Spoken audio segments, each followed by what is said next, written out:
What is going on, my modern leaders? I am back. I am super pumped up to actually be live here with you. Welcome, Michelle. Welcome, Elaine. Welcome, Ed. And welcome, Trisha.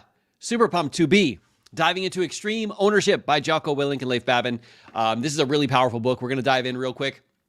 Last week, I was in Maui, having a great time. I do have to say, sometimes you need a vacation from your vacation. Having small kids and being there, man, I got to tell you, it was super exhausting. But it was amazing. It was amazing. It was amazing. But guys, we're going to dive into an extremely powerful book here today. So if this is the first time you've ever been a part of a book club or a part of our book club, maybe you just joined, maybe you haven't even joined, you're just watching this video, definitely check out the description. We have the link to actually get into the book club where you can get access to our calls, all the past calls that we have, but then also a community of people who are business and leadership oriented as we can go, so we can really pull out the best of these books. So that being said, if you are somebody who's brand new, make sure you have the book with you if you are reading it right now. If you're not, that's cool. You can get my takeaways as we go.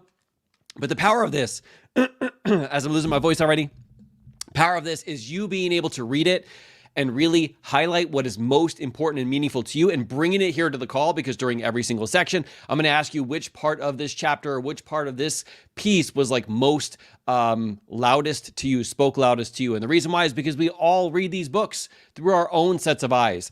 And how we can really exponentially grow as a team is finding the pieces that speak to us and making sure that that connects with everybody else by sharing that part, right? I mean, I got to tell you, when it comes to extreme ownership, this is one of the first books that I read a long time ago, probably 10 years ago, and it literally flows through everything that I do now.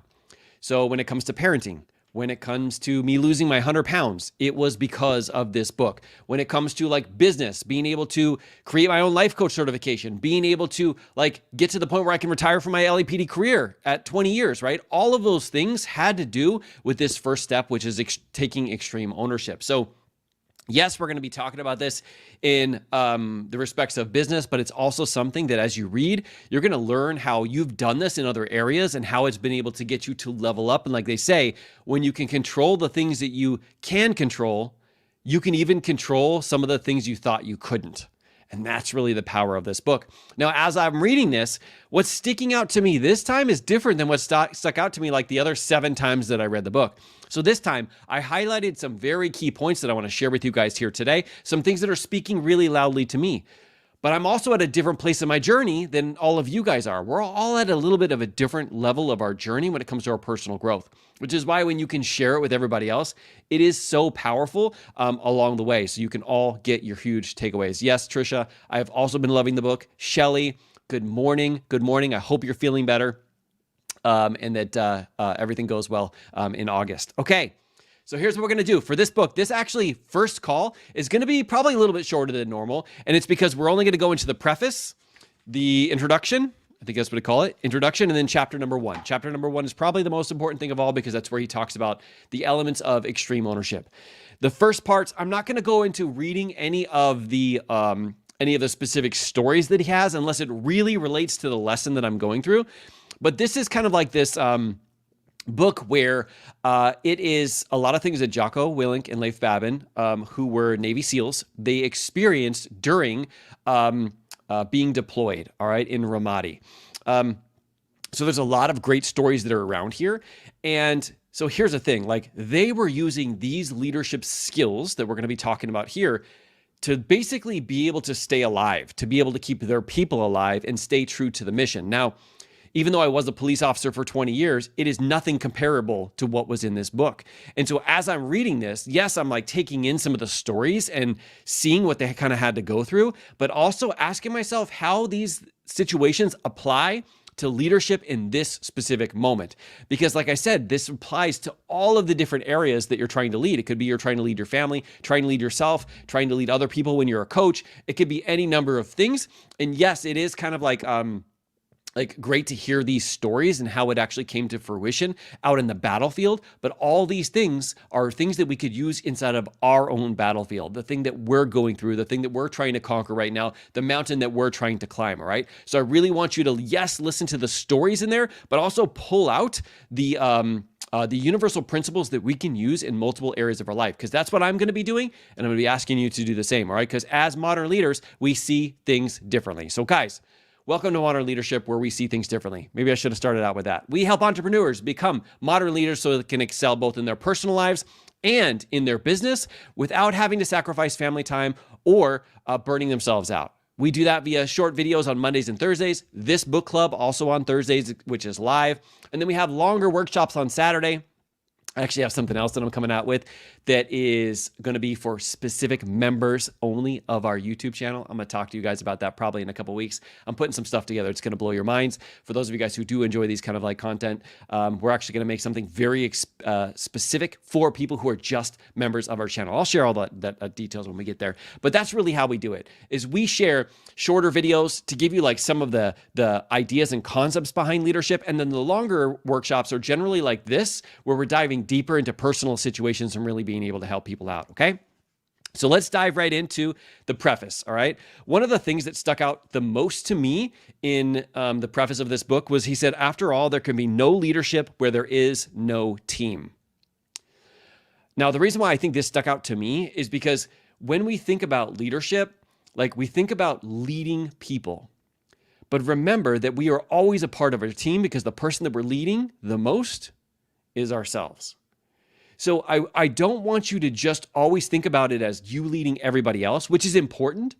If you can't or aren't willing to lead yourself, it's very hard to be able to lead others as well, all right? So I want you to remember that when you're thinking about a team, you are a part of that team.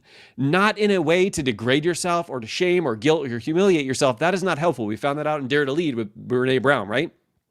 But it's powerful when you realize that you are the most important person of your team. And really, as a leader, it takes a team in order for you to be able to achieve more. This is something that even in modern leadership, where we're expanding. So we have 4 teammates. We just took on our 5th one, who's going to start with us on Monday. And it's because like 1 or 2 or 3 for us is like too small a number to really like make the massive impact that we want to. And anytime we add another teammate, we take more things off of our plate. We empower other leaders to step up into lead. It just rises, everything rises with that level of leadership, right? So remind yourself, maybe if you're a solopreneur right now, you are just the only person that's in your business, that as you get better with leadership and as you empower people to get on your team, it will make so much more impact in your life, but also in the world, because you'll be able to now not have to do everything yourself, okay? So that was probably my biggest takeaway from there.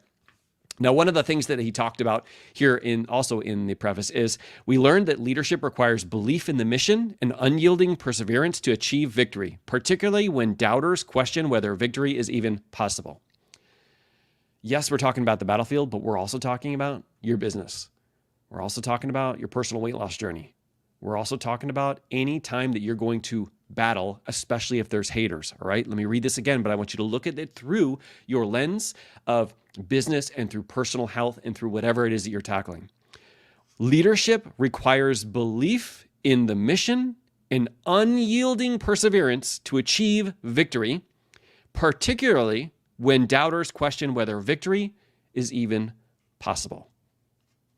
Now, some of us, like me, some people tell me like, oh, Mark, nobody's ever going to want to like listen to that kind of stuff on a leadership channel. Or really, you're a police officer. Like, why do you want to actually create a life coach certification? Or why would you want to be a life coach? Like, you're going to have trouble like making money so that you can spend time with your family and all this kind of stuff. And it's like, for me personally, that is like a challenge. I'm like, oh, really? Let me show you, my friend. That's how my personality is. But maybe your personality isn't like that.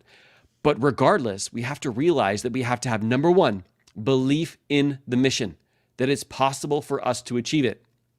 Sometimes we don't believe in ourselves entirely when we first get started. That's why I had Josh as my mentor, because I didn't necessarily believe it, but he believed it and he believed in me. So I'm like, well, I guess if he's been able to achieve it and he believes in me, then I guess I could succeed too. And it allowed me to succeed. So sometimes we have to ride on the coattails of other people because we need to have belief in the mission. Just like how he did in Ramadi, we have to have belief in our mission as well. And then he says, underlying perseverance to achieve victory. All right. It doesn't mean not making mistakes. You're going to hear in this book several mistakes that he made, some of which caused like casualties or like injuries and things like that, right? Which is like the most hardest decisions in the world, because in reality, your head voice is there for a reason in that moment, because it really is unsafe to do those things. But some of the principles are still things that we can apply to our own lives, all right? But you have to have unyielding perseverance, particularly when doubters question whether victory is even possible. You're going to have doubters. I actually say that if you don't have doubters, you're not pushing hard enough. You're not standing for something. Like if there's one side, there's generally the opposite side of that thing too, right? If you're kind of wishy-washy between it, nobody really knows what you stand for, and they're not going to be willing to get behind you because they don't know which direction you are. That's why it's important to stand up for what you believe in. Notice I didn't say like stand up for like the politics that you believe in, because like you do that, like half of the world is now eliminated from your target market, right? So there's some things that you maybe don't want to talk about, but things that are really specific for you and things that you really believe in, it's time to lead with it, right? And particularly when doubters question whether victory is even possible. So when you have doubters, I want you to know that must mean that the mission is important to you, okay? All right, so that was the preface. As we go, by the way, I want to hear like, what was your biggest takeaway from the preface, from that first part? It was super short. I think it was actually written by Jocko. What was your biggest takeaway? Julie, what's going on? What's going on? Julie says, I really appreciate how they use two different examples, extreme ownership versus anti-ownership, and the results of each. Enjoy taking this deeper dive. 100%. I really love that, how the book breaks down. He talks about like how it works on the battlefield, the principles, and then how it applies to business. And I love that he does that. Christian says 100% for me, just believing this will happen and that people can come along if they want. That feels so great, right? As opposed to us feeling like we're leaving people behind. We never leave people behind. They just decided not to come along with us. And when we have that approach, it changes the game for us. It changes the game in terms of like, I'm leaving them to like, this is the way I'm going. If you want to get on the bus, here's the door to get in. Like, definitely come in. But if not, that's cool. Maybe you can get picked up a little bit later, but we're going in this direction, right? So that was the preface. Now the introduction, it was written by Leif, Babin. And I'm going to go through some of the things that were like really powerful about this lesson. So if you haven't read this one, definitely read it. It talks about one of the missions that he went on where he kind of got separated from the main group because somebody was running out the back door. And I can think of situations when on the police field or in police work, this actually happened too. It wasn't life or death like how his was, but he really had to do a couple things that were very important. And they're things that I want to apply to our business right now so that you can understand how you can take the principles that he was talking about and moving them into your business. He said the first thing that he had to do is he remembered some of his training by Jocko. And that was like when things started to go to chaos, he said, relax, look around, and make a call. I mean, even just saying that out loud, it feels good. It's like, Mark, relax, look around, and make a call. I like the order of that. Relax, so take a breath, all right? We want to make a decision with our brain, not with the immediate emotions, but instead relax. So your kids start freaking out, right? They start doing things in the store and you're like getting kind of upset. Relax, look around, which means no tunnel vision. We used to talk about this a lot in police field. You get total tunnel vision. You have a suspect running from you. You're chasing a stolen car. You get tunnel vision. You got to look around. You got to break it. You got to look at your resources, look around. And this is the same thing with even like parenting. You got to look around, see what's going on, right? And then make a call. It's basically like making a decision. So many times we're like, I've seen this happen not only in my own life, but in so many other business owners' lives, they think just waiting is the decision. And it is kind of like a decision because you're not making a decision at all, but it feels terrible in that moment. So instead, relax, look around, and make a decision. You don't know if you're going to be right or wrong, but you have information, especially if you've looked around and you've surveyed the land, and now you can make a decision rather than making a decision out of your emotions. So that is awesome. Then what he did is this two-piece, I don't want to say equation, but kind of like a two-piece equation that we're going to learn a little bit later, and that is prioritize and execute. Prioritize and execute. I used to hear this all the time, even in the police field, but my brain still goes back to it right now. It's like prioritize. What is the most important thing right now, this very second, and then execute it. And then prioritize what's the next important thing, and then execute it. This is super important, guys, especially if you've ever experienced overwhelm in your life where you have too many things going on at once. When, we're on a perimeter and all of these things are kind of like happening at one time, there was a lot of overwhelm. But it's also happening at home when you have like multiple things going on. By the way, We're getting a puppy next Saturday. It's like a little mini golden doodle, and my life is going to be thrown for a loop because I'm not going to be able to have like the time and space that I typically do, right? So I may get into this moment where it's like, it's a little bit of an overwhelmed feeling. For me, it's like, got to go back to the learnings of the book, prioritize what's the most important thing right now, and then execute, right? Now we're going to learn this a little bit more in depth, but these are the things that he did. He said, look around, relax, look around, make a call. And how you make the call is you prioritize and you execute. Related to your business, what is the next thing you need to prioritize? And then execute it. And then come back and prioritize and execute. Most people are like prioritize, prioritize, prioritize, prioritize. And then they come back and they start over and execute. Just pick the most important thing and then execute it. It's probably not the graphics on your website. It's probably not like, whatever it is that's like that shiny object. It's probably like reaching out to a human, asking them if they want a coaching session, asking them if they need some help, and then executing, taking action on that, and then coming back and saying, oh, what did I learn from this? What are some things that I can do to adjust? And then prioritize the next thing and then execute, right? Instead of thinking it in totality, which is what our brain will do to get us overwhelmed, think about it in bite-sized pieces. What's the next thing that I need to do? And execute. All right. He also says, this is on page number 7, for me, the biggest gain was in leadership lessons that I've learned. This is so powerful. Like listening and hearing these two extremely powerful, like military leaders and business leaders. They say the biggest gain was always the lessons they learned. Not the fact that they succeeded, not the fact that, but the lessons they learned in every single session. He says, some were simple as the acknowledgement that before any combat operation, I needed to do much more careful map study to memorize the basic layout and the area around the target for those times when I couldn't immediately access the map. And some were procedural, like we should do this and this and this and this next time. But the most powerful things was the lessons they learned. How many of you guys have done that where you're in your business and you're talking to people about taking that next step with you? And it's kind of like it gets to this point where you're kind of like getting overwhelmed and you're kind of feeling like, well, maybe I shouldn't take this next step. And you kind of talk yourself out of responding back to the person. You talk yourself out of inviting them. You talk yourself out of all these things.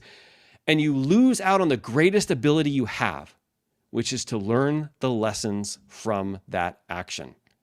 And so instead, what we can do is we can flip that around and say, you know what? The greatest thing that I'm going to get from this is not somebody to sign up, is not somebody that I'm going to impact their life, but it's going to teach me a valuable lesson so that I can make a more impact in other people's life in the future. When you reframe it like that, it's kind of like it's one big science project. It changes the game. It gets you more into action and less into over-analyzation, like analysis paralysis, right? Because it's all about the lessons that you're going to learn. He says, every leader and every team at some point or time will fail and must confront that failure.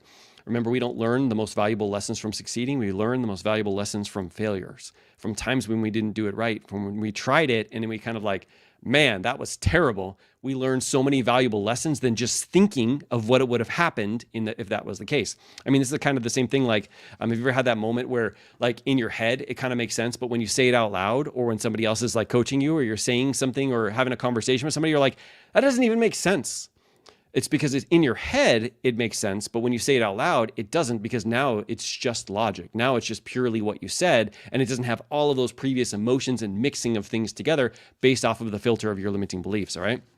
So realizing that at some point you're going to fail, you're going to like have to adjust. And that's a part of the process is so critical, not only for leadership, but also for taking ownership, right? You're going to take ownership. You're going to make mistakes. And the quicker that you can take ownership, which we'll talk about very soon in the next chapter, the faster you can get beyond it and make some adjustments. Okay. Now, I also like really highlighted this with like 42 different colors because I think this is so important. He says, how a junior leader was brought up depended entirely on the strengths, experience, and patience of the guidance of a mentor. Let me say that again, okay? How a junior leader was brought up depended entirely on their strengths, experience, and patience during the guidance of a mentor. This is why it's so important, not only for us to be really powerful leaders and mentors, but to follow other powerful leaders and mentors.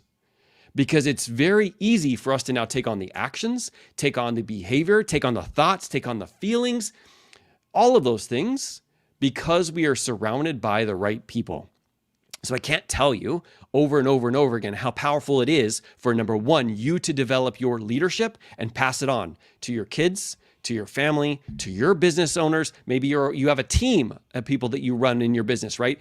To pass it on to them by you being a better leader, by you elevating yourself as a leader. But also number two is finding somebody, a leader that you would like to follow behind.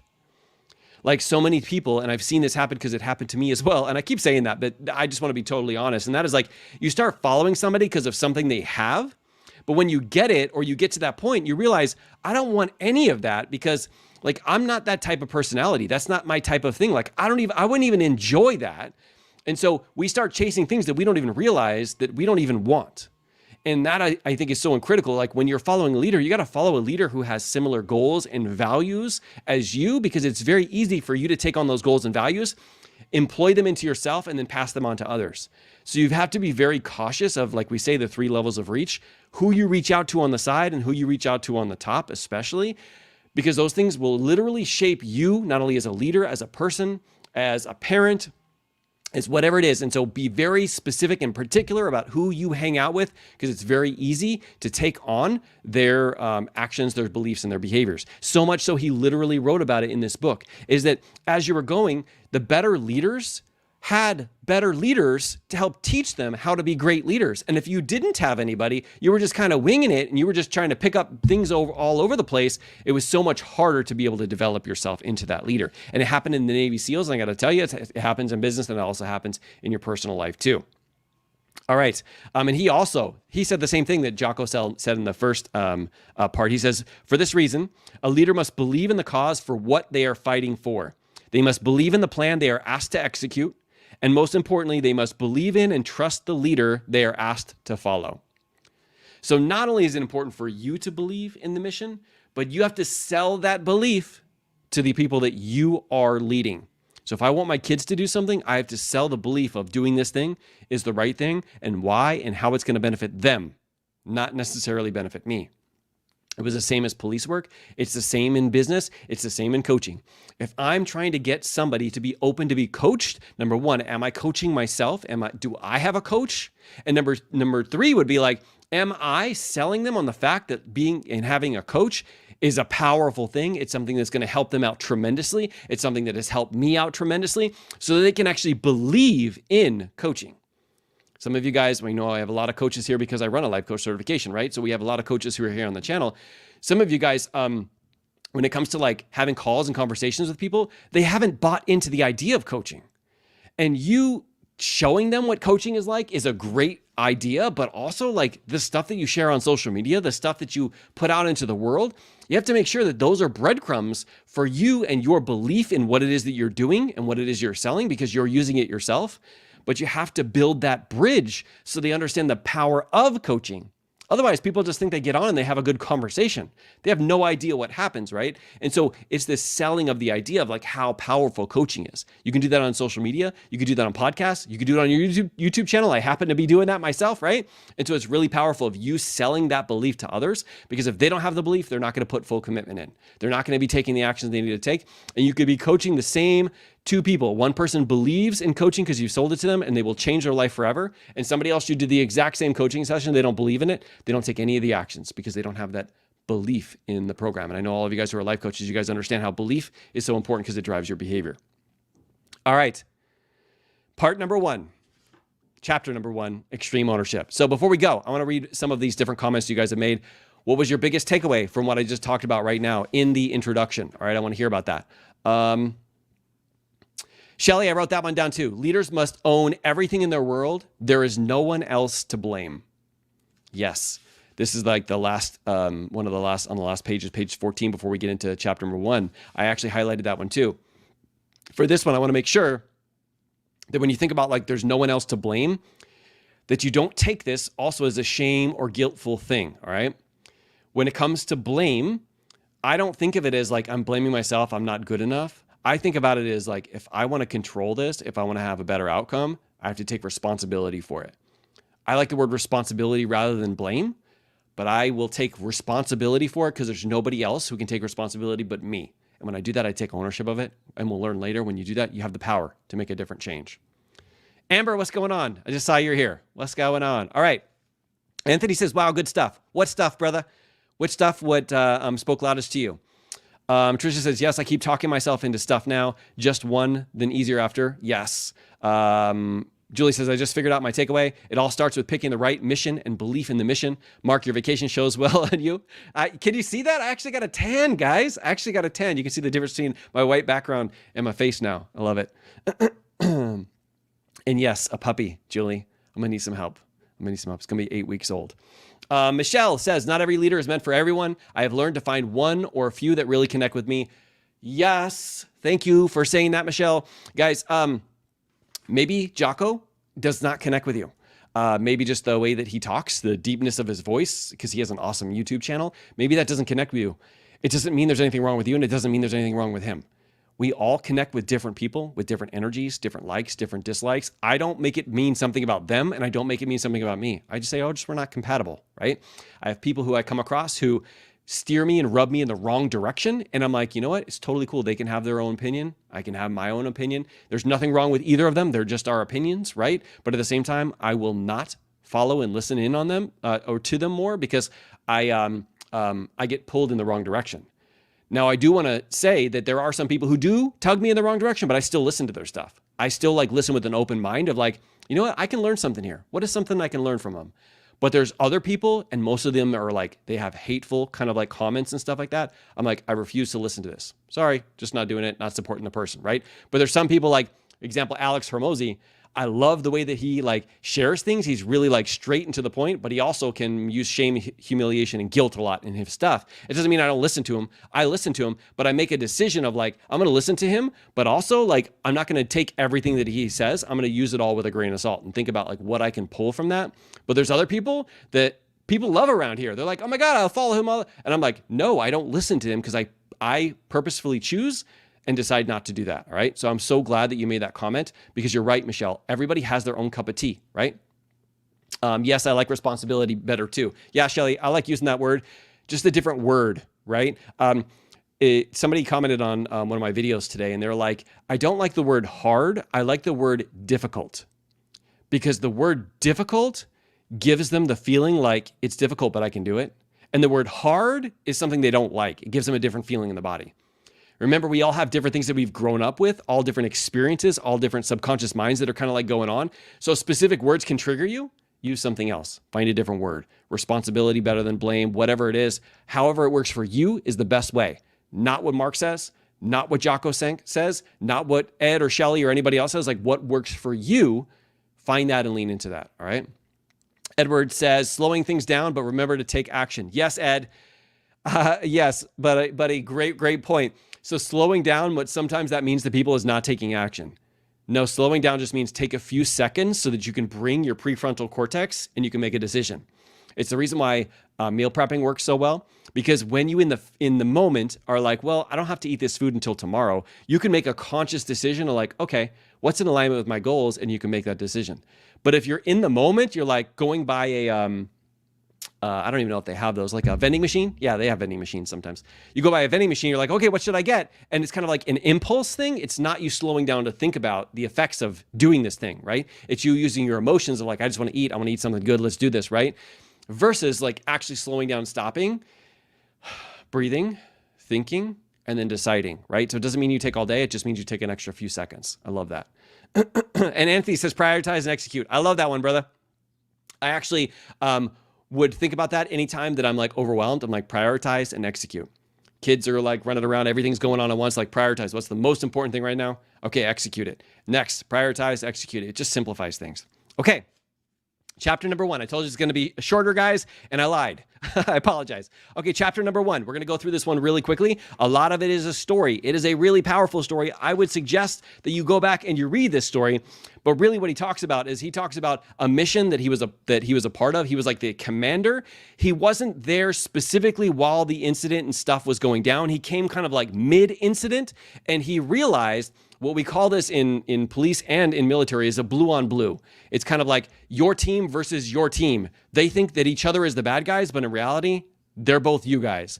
And that was a situation that happened, and including one person ended up getting killed, and one person ended up getting I think, injured from it.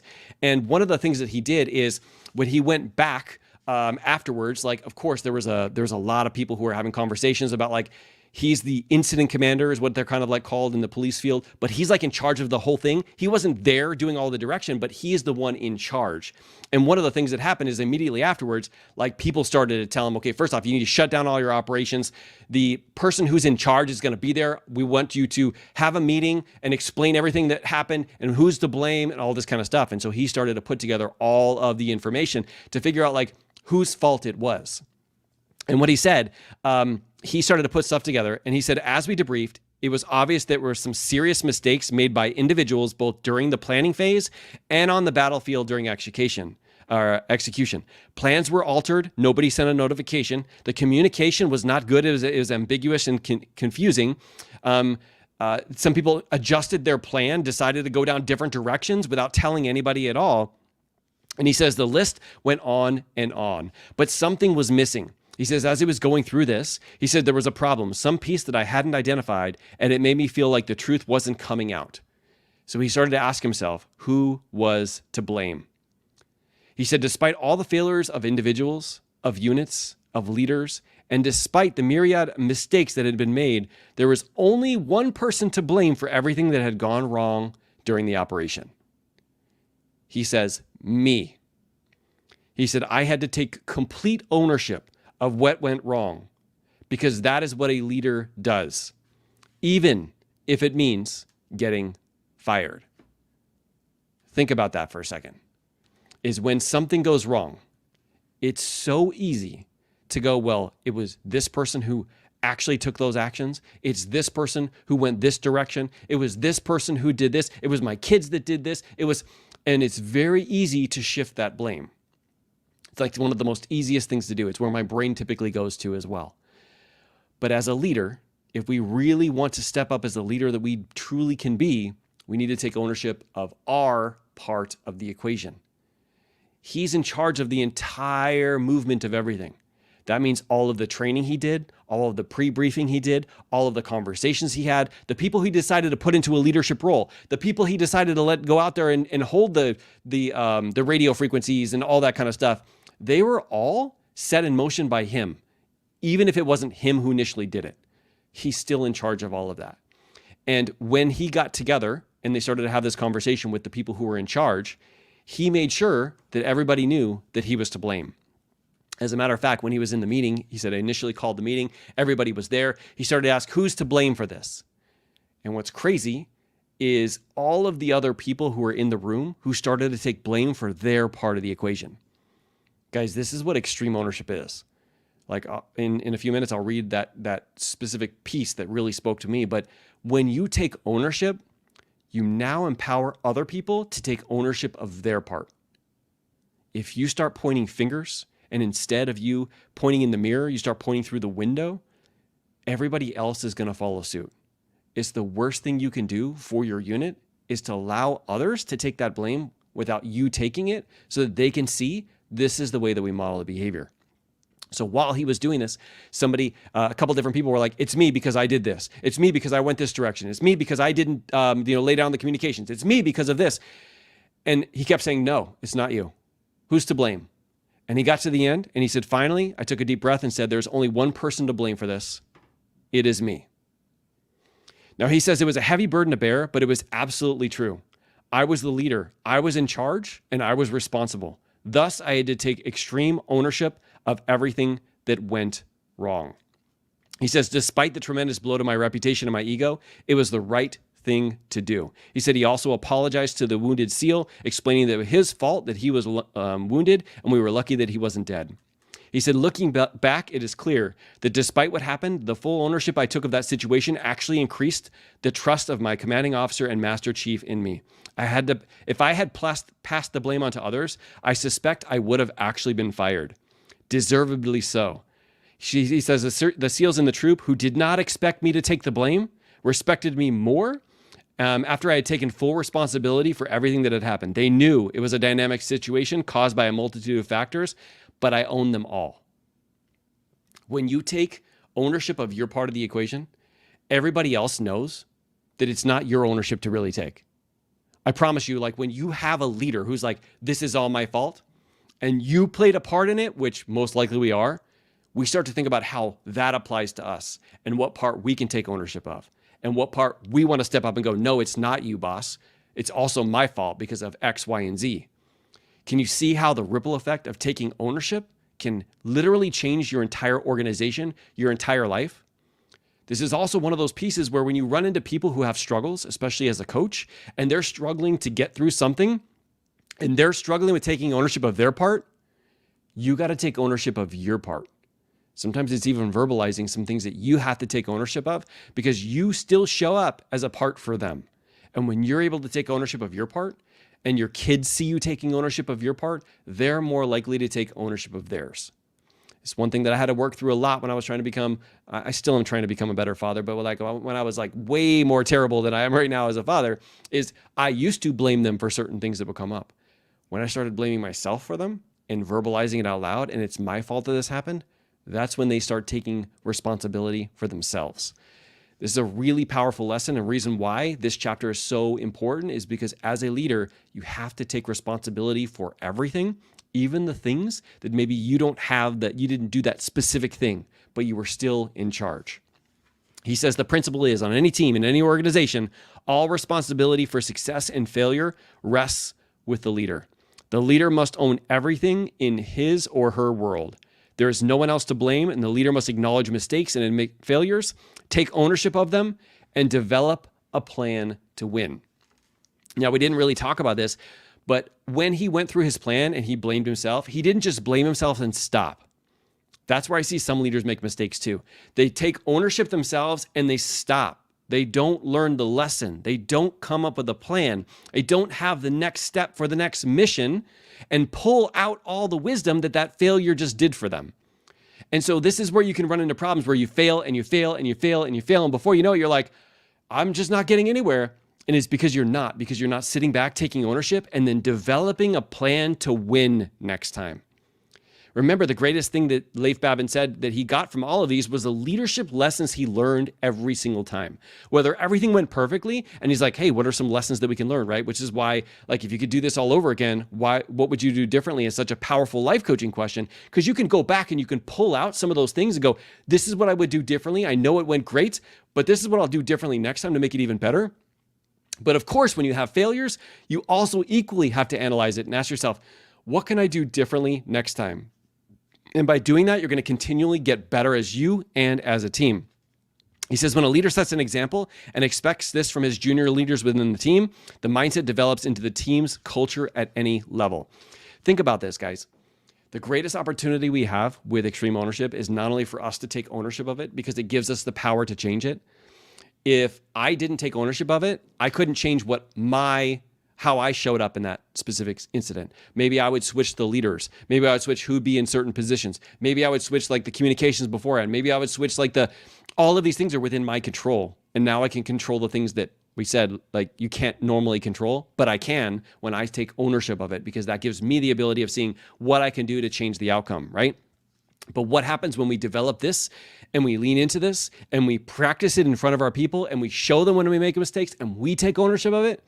It creates a culture of people who are willing to take ownership, which is why if you have people that you're around that aren't taking ownership, it starts with you. What part of the equation do you need to take ownership for?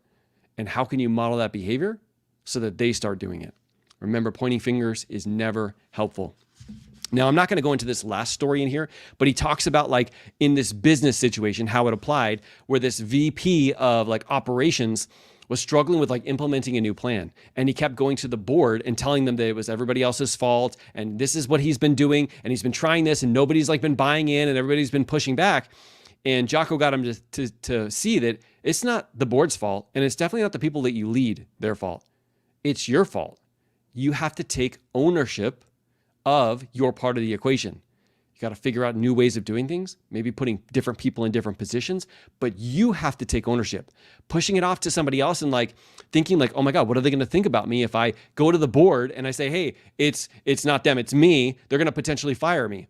Well, they might, but also the other solution is you keep pointing the finger somewhere else and the whole organization falls apart, right? And so instead he had this training, took him through this, really talked about like creating like a, not a workshop, but where he's going to, a conversation that he's going to have with the board and how he could take ownership and talk about the plan that he had moving forward. I could see a problem here if he had just talked about taking ownership and not having a plan to move forward and just went into the board meeting and said, yep, like I screwed it up. Like I didn't take ownership of it, versus I'm taking ownership for it. This is my fault. And this is what I'm doing moving forward. I'm going to move these people around. I'm going to do this. I'm going to sell it like this. I'm going to do this. And this is the plan of action. I can tell you, like, as a leader myself, especially in the police field, when somebody came up to me and they identified a problem, they took ownership of it and they're like, this is the steps that I'm going to take. I'm like, let's go.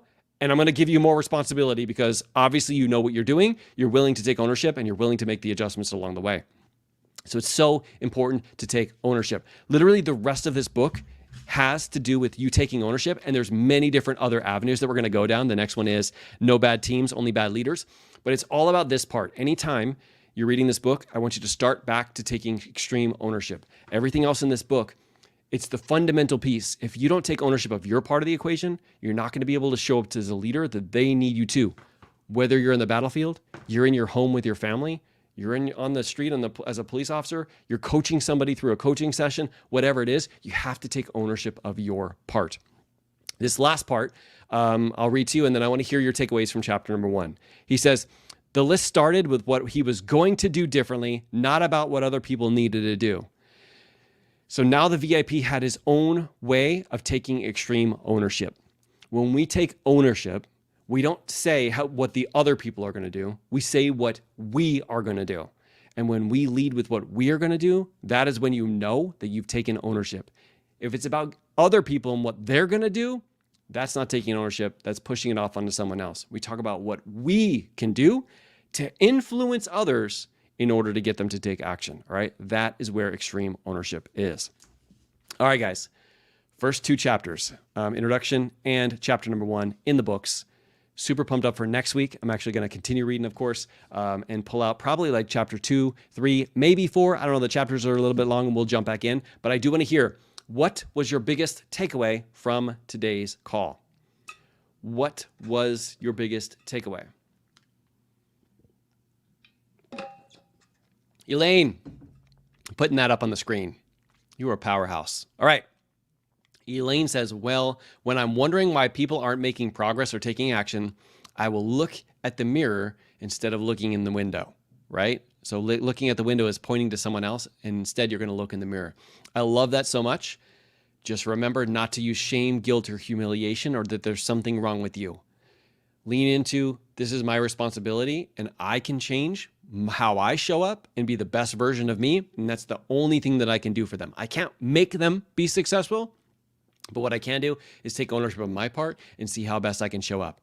This looks like, if you're a coach and you're coaching somebody and they're not getting it, instead of coaching them the same way every single week, it's like, what could I do differently next time? Maybe I can teach them a lesson. Maybe I can talk about buffering. Maybe I can talk about money limiting beliefs. Maybe I can talk about the manual.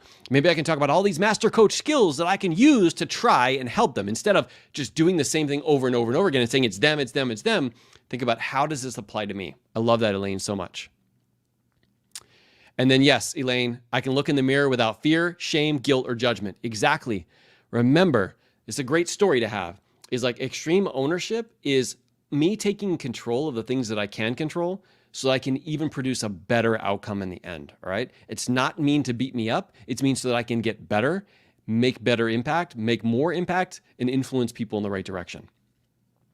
Shelley says, learning and growing is a part of taking ownership and treating failures as lessons. Yes, learning and growing. I mean, every single one of these lessons in this book, like they have been in the military for a long time before they started to actually compile these lessons. You can definitely hear, right? And it's all about the things that they've learned over the time that has allowed them to not only grow, but to become the type of leaders that people want to follow. I love that. Yeah, me too, Julie. Julie says, thank you, Elaine. That is awesome. Love that pivot. 100%, 100%. Okay, guys, I appreciate you so much for making it here to the end, for diving into extreme ownership. This one can be a little bit, I don't want to say triggering, but a little bit like more of like a shock to your world, especially if you're trying to get through something right now. You're trying to navigate a tough leadership decision, and it's now going back to, well, what part of this is your part to blame or time to take responsibility for, right? Because that's ultimately the only thing that we can control is what's going on between here. We can't control the people on the outside. It says just overall, just taking ownership, responsibility does not equal guilt and blame. Take the opportunity to develop a better plan to move forward towards the mission for the team. I love that, Ed. I love how you just keep it simple and like literally, even if you just write it down somewhere and look at it every single day, kind of like an affirmation of like, hey, it's all about taking ownership. What part am I going to take ownership of my life today? What opportunity is this to develop a better plan and then prioritize and execute, right? Anthony says better tools for taking action and fully owning the outcome. 100%, Anthony. Remember, guys, this is a whole science experiment. That's what leadership is. That's what business is. That's what parenting is. That's what being a puppy parent in a few minutes, in a few days is going to be for me on Saturday, is because it's all about you learning the valuable lessons and fully owning what you can own. And then the outcome will just work itself out and you'll make adjustments along the way. You'll do it right. You'll do it whole wrong a lot of times. And that's a part of the process. All right. Because like Michelle says, leadership is setting the example by taking actions that have a positive influence on others. 100%. Okay, guys, appreciate you so much. Tomorrow, we have a live call here on the channel. Because I'm picking up my puppy on Saturday, I'm not going to be available. I have to drive like 4 hours and then drive 4 hours back with the puppy.